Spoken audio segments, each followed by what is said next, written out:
In the 1970s, 4 young women in Calgary never made it home. They were between 14 and 20 years old. For decades, the killer remained unidentified. No arrests, no suspects, no answers for the families. Then, more than 40 years later, a new forensic technique finally revealed the truth. The killer had been hiding in plain sight the entire time. His name was Gary Allen Srery.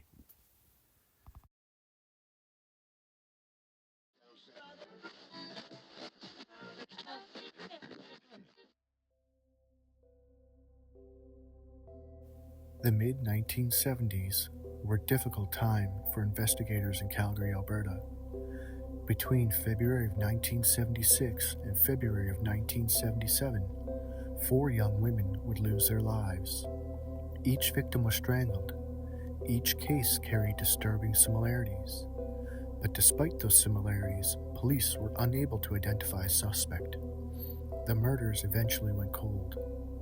For decades, the identity of the killer remained a mystery. What investigators didn't know at the time was that the man responsible wasn't even supposed to be in the country. Gary Allen Srery was an American fugitive hiding in Canada. And while drifting between Alberta and British Columbia, he left behind a trail of violence that would take nearly half a century to uncover. Gary Allen Srery was born on July 26, 1942, in Oak Park, Illinois, near Chicago.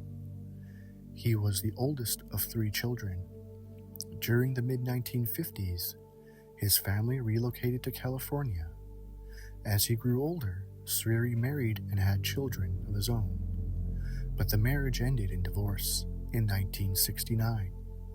By that point, Srery had already begun building a disturbing criminal history. Beginning in the 1960s, Srery accumulated a lengthy record of violent and sexual crimes across the United States. In 1965, he was convicted of forcible sexual assault.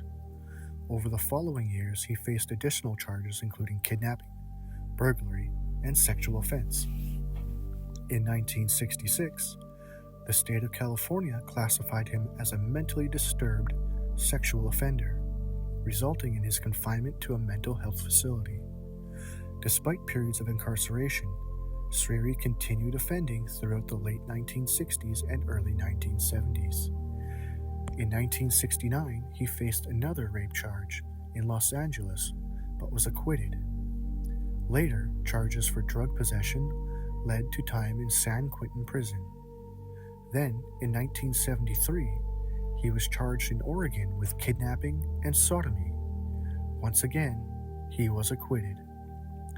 But in 1974, Srery committed another violent assault. A young woman hitchhiking in California's San Fernando Valley accepted a ride home from him. Instead, Srery sexually assaulted her inside his vehicle. Police arrested him, and he was charged with rape. But after being released on bail, Srery failed to appear in court. He fled the United States and crossed illegally into Canada. During the 1970s, record-keeping and cross-border information sharing between law enforcement agencies was far more limited than it is today. This allowed Srery to slip across the border unnoticed. Once in Canada, he lived a transient lifestyle. He drifted between Alberta and British Columbia working odd jobs under the table, sometimes as a cook, sometimes as a salesman. He frequently used aliases, changed vehicles, and altered his appearance. For years, he avoided attracting attention. But during that same period, a series of murders began in Calgary, Alberta. On February 14th, 1976, 2 14-year-old girls disappeared in Calgary. Eva Dvorak and Patricia, Patsy McQueen, had been seen walking through downtown earlier that evening. Both attended Ian Bazalgette junior high school. The next morning, their bodies were discovered under the Happy Valley overpass along Highway 1, west of Calgary. Investigators determined both girls had died from asphyxiation. The murders devastated their families. Eva's death came only a few years after the loss of her father in 1972. Patricia, one of 11 children, was remembered by her family as a girl full of life, curiosity, and adventure. Despite the severity of the crime, investigators were unable to identify the killer. Months later, in September 1976, another young woman was murdered. 20-year-old Melissa Ann Rehorek was found in a ditch along a gravel road. She had been strangled. Signs of a violent struggle were visible on her body. Again, investigators suspected a connection to the earlier killings, but the evidence simply wasn't enough to identify a suspect. The final known victim was 19-year-old Barbara MacLean. In February 1977, she left Calgary's Highlander Hotel after an argument with her boyfriend. She never made it home. The following day, her body was discovered. She was fully clothed, but investigators found evidence she had been sexually assaulted. Like the others, she had been strangled.